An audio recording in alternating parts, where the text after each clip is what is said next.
George, who's come from India. And we welcome her to the podium. And she'll be speaking on this very subject, an Indian perspective on Catholic maternal health care.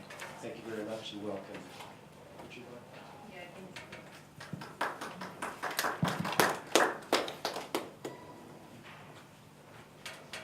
Thank you for giving me this proud privilege of standing before you and presenting this Indian perspective. I represent the Catholic Health Association of India, and actually I've compiled my data of 21 years of obstetric experience working in 3 major mission hospitals of Kerala. We cater to around 2,500 deliveries per year. So along with that, I have had detailed discussion with my colleagues in 3 major Catholic medical colleges of India. And I was also trained in a Catholic medical college, that is St. John's Medical College. So this is the Catholic Health Association of India. Our aim is to provide humanized, affordable, rational, and quality care.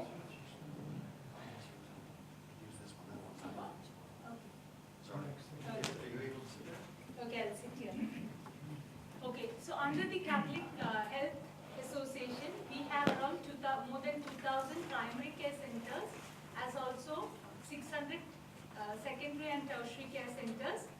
So we have around 50,000 hospitals under the Catholic healthcare, which forms around 10% of the total bed strength of the country. And we have around 1,000 sister doctors, religious sisters, 25,000 sister nurses, and the rest. Now, India is the second most populous nation in the world, with a population of 1,200 million. And it is a relatively young country because 42% of Indians are below the age of 25 years. It's a deeply religious country and with a very stable family structure. Our divorce rate is less than 5%, and Christians form just 2% of the entire population. But India is a land of contradictions because on one hand we worship the mother god, Mother India, and on the other hand we have the largest number of selective female feticide. And around 1 million girls disappear every year from the face of this earth because of female feticide. Now why is this so? Because 70% of India live in villages where we have the agriculture-based joint family system. So for various religious and financial reasons, the male child is preferred. The girl child is a source of financial burden because of the dowry system which is rampant. Now dowry for the European population is the money paid to the groom at the time of marriage. And it varies upon the social status of the groom. So if you have to get a doctor bridegroom, you might have to pay ₹1 million. So that's how it is. So female feticide is a very thriving business in India. The Indian government has taken stringent measures to save the girl child. On one hand, there's a lot of laws which punish the offenders. Sex selection is a crime. And on the other hand, they're doing a lot to promote education of the girls. But in spite of all this, things do continue. Now let me talk about the Catholics. We have around 20 million Catholics in India that form the second largest Catholic population in Asia. And 1/3 of these Catholics live in Kerala, that is 6 million Catholics in Kerala. Now Kerala is a small state at the southern tip of India. It is where St. Thomas came as early as 1st century. So we've had this Catholic Church has had a severe impact on the health of the people there.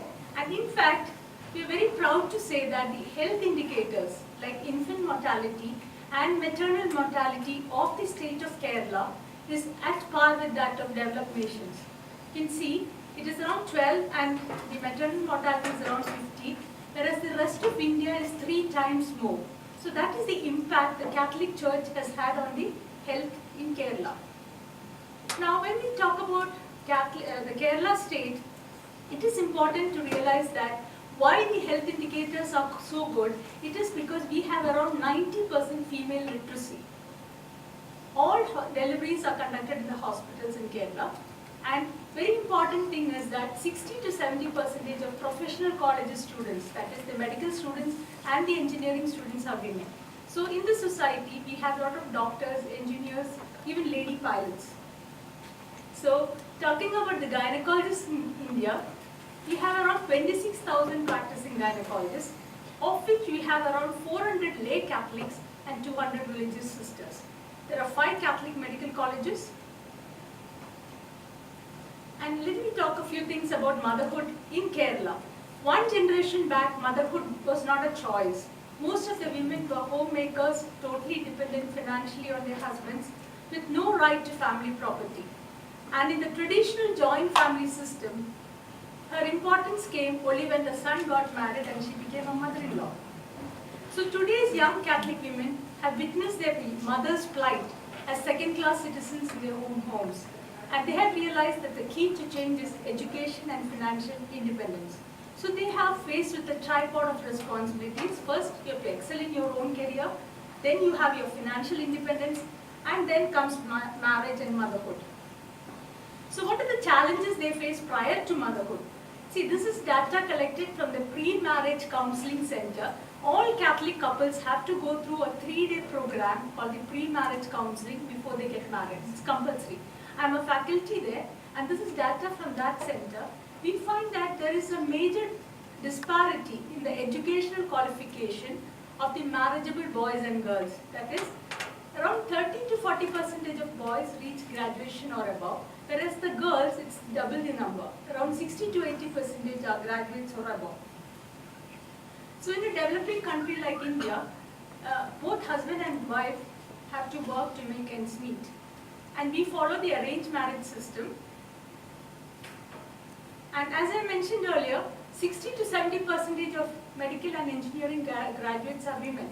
So in a nuclear family setup, the career versus motherhood becomes a challenge. Now, what is the role of the Catholic gynecologist?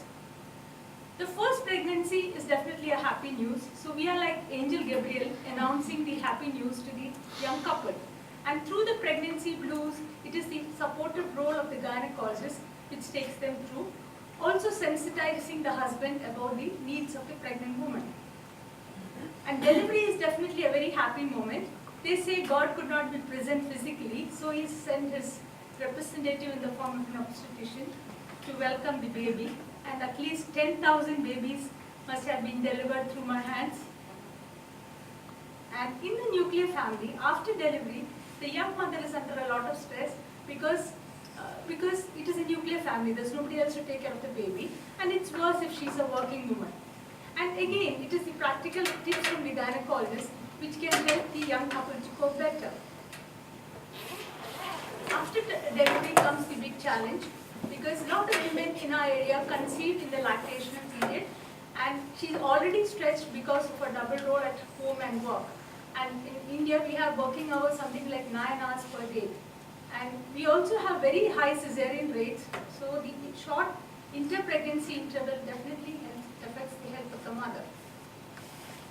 Now, the second unplanned pregnancy is a big challenge not only for the couple, but also for the gynecologist, because small minor ailments of a normal pregnancy become exaggerated, as also the guilt that the first baby cannot be given adequate care. So by the second delivery, the couple is pressurized for concurrent sterilization.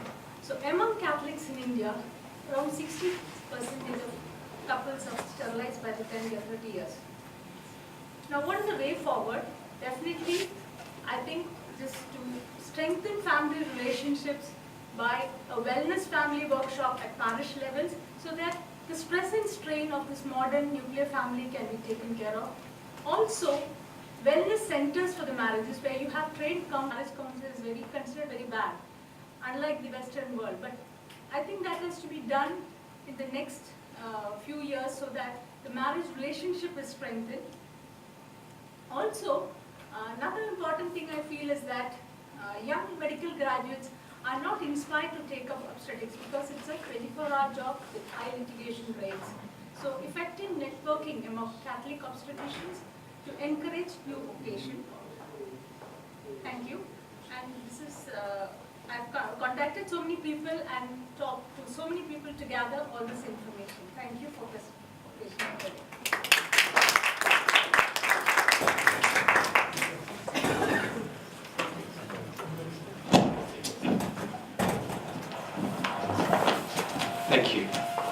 have time for questions.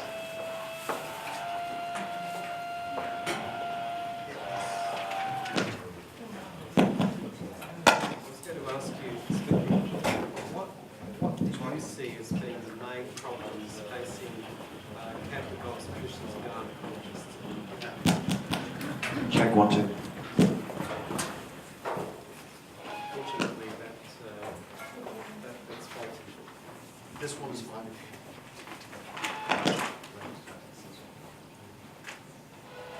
So we'll just repeat the question to ask, what are the main problems faced by Catholic obstetricians and gynecologists in India? See, what I feel, unlike the Western world, we do not have, it's all arranged marriages. So the main problem we find is spacing. That is, we don't have any oral contraceptive use is almost very negligible in India. So spacing is a problem, and patients get pregnant very soon. And then they feel, so, by the time the second delivery is over, they're almost convinced that they cannot go, because both are working, so they are almost convinced that they cannot go on with another this thing, and they're sterilized. So you don't have much, scope for... And is there natural family planning?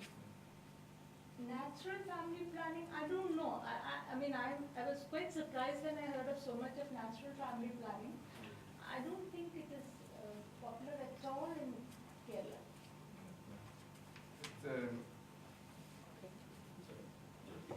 I'm just wondering because, I mean, if they continue to give breastfeeding, they will space birth. They are not trying to do that. That's a very natural way of spacing birth. I don't think further breastfeeding does not necessarily mean that you're not ovulating. Yes. It's just one of the methods, but it need not be 100% method of not ovulating. You can have lactational amenorrhea, and so many patients have had this conceived in the lactational amenorrhea.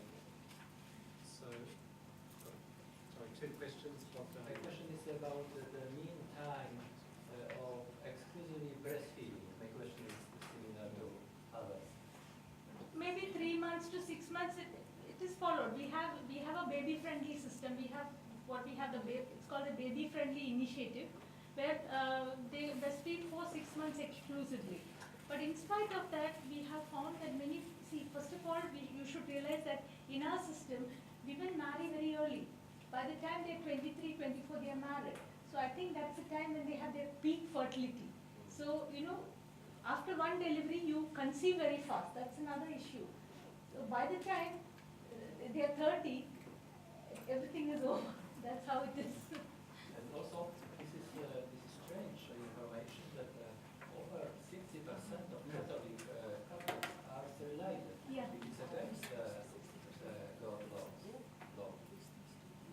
Again, No, but not this is the fact. I'm just telling you the facts. Yes, I'm yes, of course. And I am talking about the mission hospital. I am working in a Catholic mission hospital. It is not, in the Catholic mission hospital, at the second cesarean, the patient can ask for sterilization. That's how it is. And so they're performed in the mission hospital. Yeah. You For the have second no cesarean. IUD, you have no contraception, no No IUD. contraception. We don't, it's not very popular. Contraception is not at all popular at all. Because see, as we said, we have arranged marriages. There's not much of, girls start having they become sexually active only after marriage. Unlike the Western counterparts, it's not very common that unmarried girls are not sexually active in India. Very rare. It's extremely rare. In other words, to summarise, there would be premarital intercourse It's almost non-existent. almost. And then no family planning, in particular no natural family planning during marriage, and then sterilisation. Yeah, that's the usual pattern. No, but I'm sure we can do something. I mean, I was very happy to hear that there's something called natural family. Another thing what I find is we have 30% of our have polycystic ovary. That's another very strange finding. I don't think there's so much of polycystic ovary in other parts of the world. That's a very high rate, yes. Indians have 30% polycystic ovary. Just take one final question. Yeah. I'm just wondering why it's such a high cesarean section rate, 60%. That's again, I suppose it's because this sudden urban influence. People are very sedentary. They gain a lot of weight in pregnancy. Actually, I've done a thesis on one of my postgraduates. I'm in a teaching institution. One of my postgraduates did a thesis on this why so much of cesarean rates. They gain some 20 kilos in pregnancy, highly sedentary lifestyle, leading to big babies. And usually, you should realize that Indians are quite small built. Women are quite small built. So when they have big babies, they naturally go for cesarean section. Another reason I find is because most of the deliveries take place in the private sector. So they can demand for a cesarean, and we are obliged to do. A lot of it's actually maternal choice, and it's some of the worst things about Western medicine that seems to be coming into obstetrics. Because back in the UK now, doctors are going to do cesarean section very, very quickly when it's not necessary. And it's So really that's the just thing. patient In a private sector, patient is paying for the health care. So if it is in a government sector, you can have more laws. But in the private sector, when you're paying for your own health care, if the patient, there's something called demand cesarean. If the patient demands cesarean, I cannot withhold. That's another reason. Thank you. Last question. Yes, please. Do you feel that in general, natural family planning classes would be welcome in your region? No, if it works, yes. I'm not. I was very surprised to hear that. With so many people saying, I'm sure it might be something worth taking back to India. I'm definitely going to interact with more people and find out how it really works. So. I suspect that my own practice used to be like yours in that I would prescribe contraception and do sterilisations. And then I had a bit of a conversion experience, and it was really to discover how good natural family planning is, not just in terms of efficacy, but in terms of health, the relationship, etc. So we'll talk more about that. Anyway, thank you very much for that presentation.